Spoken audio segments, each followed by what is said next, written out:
गणेश जी प्रथम पूज्य क्यों बने आप सब जानते हैं। एक बार भगवान शिव कार्तिकेय जी से और भगवान गणेश जी से बोले कि जाओ पृथ्वी की परिक्रमा करके आओ।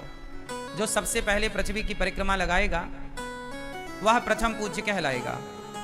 कार्तिकेय जी का वाहन तो मयूर था, मोर पर बैठकर फुर्र से उड़ गए। पर गणेश जी का वाहन क्या है? जोर से चूहा, मूषक। गणेश जी का वाहन है चूहा। तो गणेश जी धीरे धीरे चले। अब गणेश जी जब चले तो गणेश जी सोचे कि मैं पूरी पृथ्वी की परिक्रमा कैसे लगाऊं। बोले संपूर्ण विश्व माता पिता में समाया है, क्योंकि माता पिता में हम समाये थे। माता पिता से ही ये संसार प्रकट होता है। इस संसार में कोई भी हो, बिना माँ बाप के संसार में आने की इजाजत नहीं है। भगवान ही क्यों ना हो, उनको भी माता पिता का आश्रय लेना पड़ा। देवकी वसुदेव, कौशल्या, दशरथ जी। इस संसार में ऐसा कोई नहीं है जो भगवान भी माँ बाप के बिना आए। तो चाहे चींटी हो या हाथी हो, इंसान हो या पक्षी हो, सबको आने के लिए किसका आश्रय लेना पड़ता है? माता पिता का। तो माता पिता ही ये सृष्टि को उत्पन्न करने वाले हैं, सृष्टि को रचने वाले हैं। इसलिए गणेश जी ने सोचा कि माँ बाप को प्रणाम कर लूं, परिक्रमा कर लूं, तो संपूर्ण पृथ्वी की परिक्रमा करने का हमें फल मिल जाएगा। गणेश जी ने माँ बाप की परिक्रमा लगाई, और जैसे ही माँ बाप की परिक्रमा लगाई, पूरी पृथ्वी की परिक्रमा लगाकर कार्तिकेय जी आए। बोले हम तो देखो पहले परिक्रमा लगा के आ गए, अब हमारी प्रथम पूजा होनी चाहिए। शंकर जी बोले आपने प्रथम परिक्रमा नहीं लगाई विश्व की, तो किसने लगा दी? बोले गणेश जी ने। कैसे लगाई? बोले इन्होंने हमारी परिक्रमा लगाई, पार्वती और शिव की। शिव पार्वती की एक परिक्रमा लगा ली तो पूरे ब्रह्मांड की परिक्रमा लगाने का उन्हें फल मिल गया। कार्तिकेय जी को गुस्सा आई और क्रोध में आकर कार्तिकेय जी ने एक छोटा सा प्रहार कर दिया गणेश जी के ऊपर। तो वो प्रहार जाकर गणेश जी के दांत में लगा, तो गणेश जी का एक दांत टूट गया। तब से उनका नाम पड़ा एकदंत। क्या नाम पड़ा? एकदंत दयावंत चार भुजाधारी, माथे सिंदूर सोहे। तो गणेश जी का नाम एकदंत। तो कार्तिकेय जी और गणेश जी के बीच में जो शर्त लगी तो गणेश जी जीत गए। तो गणेश जी ने माँ बाप की परिक्रमा की, तब से गणेश जी प्रथम पूज्य हो गए कि गणेश जी जैसी बुद्धि किसी के पास नहीं है। इसलिए गणेश जी बुद्धि के अधिष्ठात्र बन गए, बुद्धि के देवता बन गए। गणेश जी किसके देवता हैं? जोर से। गणेश जी बुद्धि के देवता हैं। जिसे बुद्धि चाहिए वो गणेश जी के पास जाए। गणेश जी बुद्धि के परम देवता हैं। अच्छा, गणेश जी का वाहन है चूहा। अब जरा यहां ध्यान से सुनिएगा। हमारे वेदों पुराणों ने, हमारी ऋषि मुनियों ने कितनी बढ़िया व्यवस्था की है। समझदार को इशारा काफी, ये सुना है ना आप लोगों ने। आप सब समझदार हैं, इसलिए हम इशारे करते चलेंगे। देखो गणेश जी बुद्धि है और गणेश जी का वाहन क्या है? चूहा। चूहा किसका प्रतीक है? चूहा किसका प्रतीक है? तर्क का। कुतरता रहता ना, कुछ भी मिल जाएगा चूहा कुतर देगा। चूहा तर्क का प्रतीक है। किसका प्रतीक है? तर्क। चूहा है तर्क और गणेश जी हैं बुद्धि। तो गणेश जी किसके ऊपर सवार हैं? बुद्धि के ऊपर। गणेश जी किसके ऊपर सवार हैं? तर्क के ऊपर। बुद्धिमान वही हो सकता है जो तर्क पर सवार हो। तर्कमय बुद्धि श्रेष्ठ है। जो विद्वान होगा वह तर्क जरूर करेगा, तार्किक होगा। तर्क शास्त्र पढ़ते हैं ना हम लोग, तर्क शास्त्र है। तो बुद्धिमान व्यक्ति, देखो एक बच्चा होता है ना, बहुत सारे सवाल करता है। माँ भगवान है तो दिखाई क्यों नहीं पड़ते? माँ गणेश जी की सूंड लंबी क्यों है? माँ गणेश जी के कान बड़े बड़े क्यों हैं? ऐसा बच्चा पूछता है ना आपसे। तो ये बच्चा जो पूछ रहा है उसके पूछने को ही तर्क कहते हैं। वो तर्क करता है। जैसे तर्क है, गणेश जी के कान बड़े क्यों हैं? ये तर्क है। ये क्या है? ये मैं इनसे प्रश्न कर रहा हूं, मतलब मैं इनसे तर्क कर रहा हूं। यही है तर्क। गणेश जी के कान बड़े बड़े क्यों हैं? ये क्या है? बोलो बोलो, क्या है ये? तर्क है। क्या है ये? तर्क। अच्छा, तर्क कौन कर सकता है? सवाल कौन कर सकता है? मूर्ख व्यक्ति कभी सवाल नहीं कर सकता। पढ़ा लिखा बुद्धिमान ही सवाल कर सकता है। सवाल करने वाला तार्किक है, मतलब पढ़ा लिखा है। छोटे छोटे बच्चे बहुत सारे सवाल करते हैं, क्योंकि उनके अंदर, वो अभी पढ़े लिखे तो नहीं है पर उनकी जिज्ञासा है, तर्क है। तो तर्क कौन कर सकता है? बुद्धिमान व्यक्ति। एक बच्चा वो होता है जो अपने टीचर से बहुत सारे सवाल करता है, सर जी समझ में नहीं आया, ऐसा क्यों हुआ, ये ऐसा है तो ऐसा क्यों हुआ, वैसा है तो वैसा क्यों। जो बच्चा बहुत सारे सवाल करता है मतलब वो बुद्धिमान होगा, और जो बच्चा मास्टर से कुछ नहीं पूछता वो एक नंबर का बुद्धू होगा। बात सही है कि गलत है? जो ज्यादा सवाल करेगा वो कौन होगा? जोर से, बुद्धिमान। तो गणेश जी किस पर बैठे हैं? तर्क पर। गणेश जी बुद्धि हैं और सवार तर्क पर हैं। बुद्धिमान हमेशा तर्क करता है। ये गणेश जी का चूहे पर बैठने के पीछे का साइंस है, विज्ञान है। गणेश जी के कान बड़े बड़े होने के पीछे का विज्ञान बताओ आप। गणेश जी के कान बड़े बड़े क्यों हैं? ना बताओगे? गुस्सा हो क्या? गणेश जी के कान बड़े हैं इसलिए आपको मैसेज दे रहे हैं कि भैया ज्यादा से ज्यादा सुनो, ज्यादा से ज्यादा सुनो। ज्यादा यदि आप ज्यादा सुनने लग जाएंगे अपने माता की, पिता की, सास की, ससुर की, पति की, पत्नी की, तो आप कभी झगड़े में उलझेंगे ही नहीं। जो ज्यादा सुनता है वो झगड़े में नहीं उलझता। जो कम सुनने वाले होते हैं, बोले मैं आपकी क्यों सुनूं, जो कहते हैं मैं आपकी क्यों सुनूं, वो झगड़ा जरूर करेगा। और जो सुन लेता है, सुन लो ना, माँ की, पिता की, पत्नी की, पति की, सुन लो। गणेश जी के कान, गणेश जी के कान, तो बताओ गणेश जी के कान बड़े क्यों हैं? आपको ज्यादा से ज्यादा सुनना है। आप लोग कम सुनते हो ना, इसलिए झगड़ा होता है। पर गणेश जी क्या मैसेज दे रहे हैं? ज्यादा सुनो। अच्छा, गणेश जी का मुंह दिखाई पड़ता है आपको? क्यों? गणेश जी के दर्शन करके बताओ, गणेश जी का मुंह दिख रहा है? हाँ या ना? हाँ या ना? हाँ या ना? जोर से। गणेश जी का मुंह नहीं दिख रहा है। गणेश जी के मुंह अंदर है, सूंड ऊपर है। सूंड दिख रही है, मुंह दिख नहीं रहा है। मुंह भीतर की तरफ होता है। गणेश जी के कान बड़े हैं और मुंह अंदर है, मतलब दिख नहीं रहा है। मतलब गणेश जी का मैसेज है कि मुंह को छिपा के रखो, मतलब बोलो कम, सुनो ज्यादा। कान बड़े रखो, मुंह को छिपा के रखो, बोलना।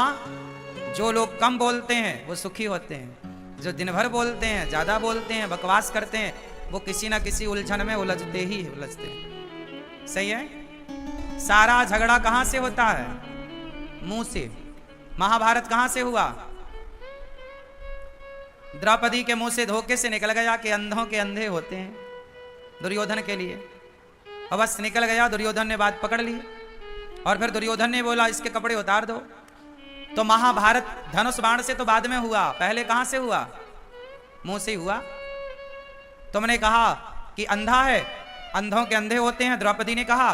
तो दुर्योधन बोला मैं बदला लूंगा, इसने मुझे अंधा कहा, मैं इसके कपड़े उतारूंगा। भरी सभा में द्रौपदी को नग्न करने के लिए, निर्वस्त्र करने के लिए दुशासन पकड़ के ले आया और भरी सभा में द्रौपदी को निर्वस्त्र करने का प्रयास किया।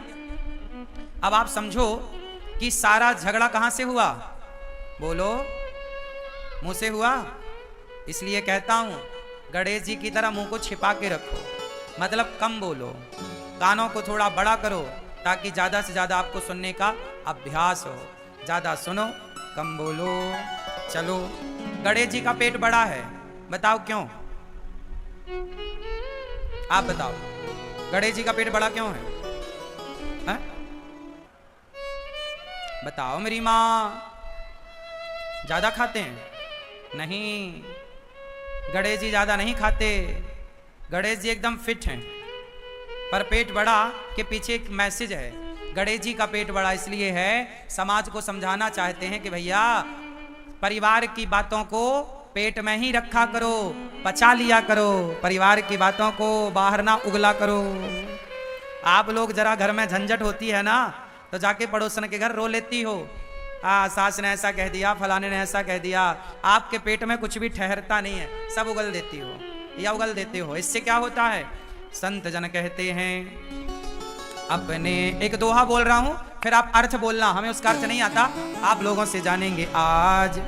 अपने अपने घरन का दुख ना कहियो रोई, सुन इठले हैं लोग सब, बांट न ले हैं कोई।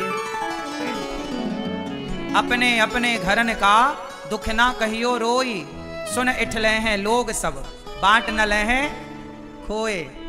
आप सब अपने घर का दुख किसी से मत कहो, क्योंकि दुनिया सुनती है आपके संग रो रो कर, और आपका दुख रो रो कर दुनिया सुन लेगी। आपके जाने के बाद हंस हंस कर लोग बताते हैं कि देखो इसके घर ऐसा हो गया, इसका पति ऐसा है, इसकी पत्नी ऐसी है, इसका परिवार ऐसा है, इसका बेटा ऐसा है। इसलिए अपने घर की बातें कभी कितना भी अपना हो मत बताओ, पचाओ। इसलिए गणेश जी का पेट बड़ा, कुछ बातें पेट में, हर चीज बताने की नहीं। समझ में आई क्या? बोलो हाँ कि ना। बैठ जाओ अब मेरी मां अच्छे से। अच्छा, गणेश जी खाते क्या हैं ज्यादा? जोर से। क्या? लड़ुअन को भोग लगे। काय का भोग लगे?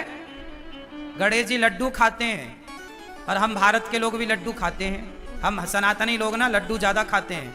हमारे यहाँ मकर संक्रांति आती है तो लड्डू बनते हैं, गणेश उत्सव आता है तो मोदक बनते हैं। महाराष्ट्र में मोदक एक प्रकार का लड्डू ही होता है, पर लड्डू की बड़ी परंपरा है हमारे भारत में। क्यों? भारत में अनेक क्षेत्र में अनेक प्रकार के लड्डू बनाए जाते हैं। बेसन के लड्डू, तिल के लड्डू, है ना, और ना जाने किस किस के लड्डू आप सब बनाती होंगी मेरी माँ, और लोग खाते भी होंगे। अनेक अनेक लड्डू हम सब बना के खाते हैं। मोतीचूर के लड्डू, हाँ या ना, राजगिर के लड्डू, फला फला फला खूब सारे लड्डू। गणेश जी को लड्डू बड़ा पसंद है। क्यों? मैसेज क्या है लड्डू के पीछे? आप लोग लड्डू के पीछे का मैसेज समझिए, विज्ञान समझिए। लड्डू बनता है बहुत सारे दानों को जोड़कर। जैसे तिल का लड्डू बनाना है तो ढेर सारी तिल लेनी पड़ेगी, और सारे तिल के दाने को जोड़ना पड़ेगा। जब जोड़ के एक कर दोगे तो लड्डू तैयार। एक दाने को दूसरे दाने से जोड़ा जाता है। बोलो हाँ। दाने को दाने से जोड़ दो, लड्डू तैयार। यही है लड्डू, कि जैसे एक दाने को दूसरे दाने से अनेक दानों को जोड़कर एक कर दिया जाए, उसी प्रकार परिवार में 10 लोग हो या 20 लोग हो, गांव में 50 लोग हो या 1000 लोग हो, लड्डू की तरह संगठित होना चाहिए। लड्डू की तरह। बोलो, जैसे लड्डू बहुत सारे दानों को जोड़कर एक होता है, ऐसे आपको एक रहना चाहिए। यदि आप सनातनी एक होते तो हमारा भारत कभी गुलाम ना होता। गुलाम हुआ ही इसलिए कि तुम विभाजित हो गए, जातवाद में बट गए, ऊंच नीच में बट गए, छोटे बड़े में बट गए, अमीरी गरीबी में बट गए।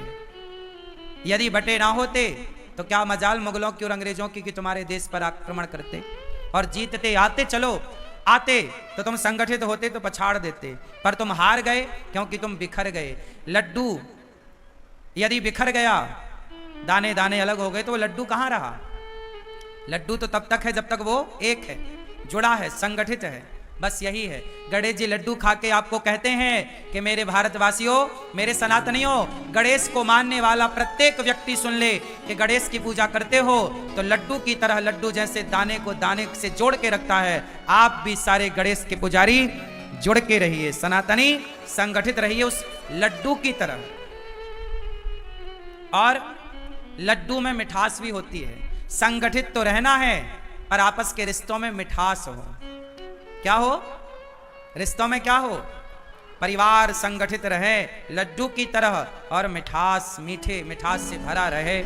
जहां सुमति तहां संपत्ति नाना, जहां कुमति तहां विपत्ति निदाना। संगठित रहो।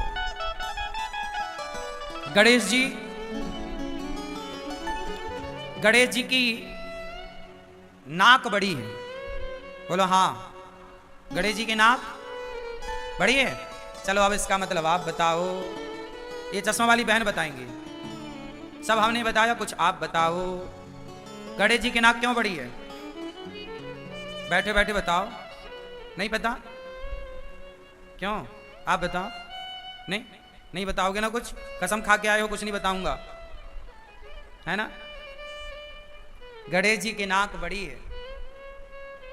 समाज में कुछ ऐसा काम करो, अपनी बुद्धिमत्ता से आप समाज में इतने बड़े पद, बड़े नाम तक पहुंचो कि समाज में आपके सम्मान की नाक बड़ी हो। कभी नाक ना कटा लेना, कोई ऐसा गलत काम ना कर लेना कि आपकी नाक कट जाए। नाक बड़ी होनी चाहिए, मतलब आपका समाज में सम्मान होना चाहिए। आजकल के लोग सम्मान की परवाह नहीं करते और गलत काम कर लेते हैं, बाद में भले उनकी नाक कट जाए। अब देखो ना, बहुत सारे लोग हैं जो गलत काम कर रहे हैं, उन्हें जरा भी डर नहीं कि हमारे गलत काम से हमारे माँ बाप की छवि का क्या होगा, हमारे माँ बाप की नाक का क्या होगा, हमारे माँ बाप की इज्जत का क्या होगा। जब आप कोई भी अच्छा काम करते हो तो आपके माँ बाप का नाम बढ़ता है। जब कोई भी आप अच्छा कार्य करते हो तो आपके गांव का, आपके समाज का, आपके देश का नाम आपसे गौरवान्वित होता है। बोलो हाँ। और जब आप कोई भी गलत काम करते हो तो आपके माँ बाप की नाक कट जाती है। बोलो हाँ। तो गणेश जी की नाक बड़ी है कि भैया नाक बड़ी करना है, नाक कटाना नहीं है। सम्मान कमाना है, इज्जत कमानी है, नाक कटानी नहीं। ऐसे कोई काम नहीं करने जिन कामों को करने से आपका समाज में अपयश हो। सदा वही काम करो ईमानदारी से जिससे आपका समाज में यश स्थापित हो। यही कार्य करना चाहिए। बोलिए गणपति बप्पा गणेश भगवान की जय।